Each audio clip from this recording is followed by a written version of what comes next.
एक बार की बात है। एक जादुई जंगल में रोलो नाम का एक शरारती खरगोश और टिमो नाम का एक बुद्धिमान बूढ़ा कछुआ रहता था। यह जंगल कोई साधारण जंगल नहीं था, क्योंकि यह मनमोहक जीवों से भरा हुआ था, जो सभी बूढ़े कछुए टिमो को प्यार करते थे और रोलो की चंचल हरकतों का आनंद लेते थे। रोलो को जंगल में उछल कूद करना बहुत पसंद था।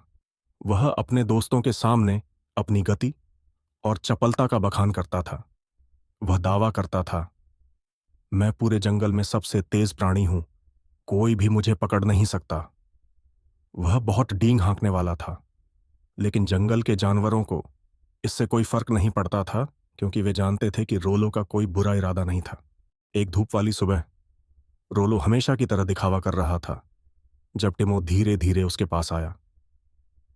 गति ही सब कुछ नहीं है, रोलो, टिमो ने अपनी शांत आवाज में कहा। चुनौती महसूस करते हुए रोलो ने हंसते हुए कहा, क्या तुम रेस करना चाहोगे टिमो? जरूर, तुम देखोगे कि गति कैसे सर्वोच्च होती है। घमंडी खरगोश को सबक सिखाने का फैसला करते हुए टिमो ने दौड़ के लिए हामी भर दी। ठीक है रोलो, चलो कल बड़े ओक के पेड़ से लेकर जगमगाती धारा तक दौड़ लगाते हैं, टिमो ने सुझाव दिया। रोलो बहुत खुश था। उसे पता था कि वह आसानी से जीत जाएगा। यह खबर पूरे जंगल में फैल गई और अगले दिन सूरज उगने के साथ ही सभी जीव उत्साह से एकत्रित हो गए। रोलो और टिमो बड़े ओक के पेड़ के पास पंक्तिबद्ध हो गए और पक्षी के चहचहाने की आवाज सुनकर रोलो हरकत में आ गया और टिमो से बहुत आगे निकल गया। अपने नेतृत्व पर भरोसा करते हुए रोलो ने वेलों की छाया में झपकी लेने का फैसला किया, जबकि टिमो लगातार आगे बढ़ता रहा। जंगल के जानवर इस घटना को देखकर मंत्रमुग्ध हो गए। जब रोलो को आखिरकार होश आया तो उसने देखा कि टिमो फिनिश लाइन के करीब पहुंच गया है।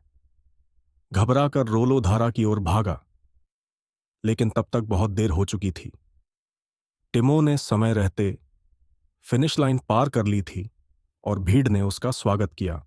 जल्दबाजी में चढ़ने वाले लोग अचानक गिर जाते हैं, रोलो, टिमो ने समझदारी से कहा, जब निराश खरगोश हांफता हुआ आया। लेकिन रोलो को अपनी मूर्खता का एहसास होने पर कोई खुशी नहीं हुई, केवल हंसी आई। मैंने तुम्हारे दृढ़ संकल्प को कम आंका, टिमो, रोलो ने हंसते हुए स्वीकार किया। शायद मुझे और अधिक धैर्य रखना सीखना चाहिए और सिर्फ अपनी गति पर निर्भर नहीं रहना चाहिए। दोनों दोस्तों ने हाथ मिलाया और उस दिन एक मूल्यवान सबक सीखा। जादुई जंगल अपनी खुशहाली में लौट आया। उसके जीव एक अविस्मरणीय दौड़ से प्राप्त दोस्ती और ज्ञान का जश्न मना रहे थे। और इस तरह रोलो और टिमो की कहानी जादुई जंगल में कई लोगों द्वारा साझा की जाने वाली एक प्रिय कहानी बन गई, जिसने सभी को याद दिलाया कि धीरे धीरे और स्थिरता से ही वास्तव में दौड़ जीती जाती है।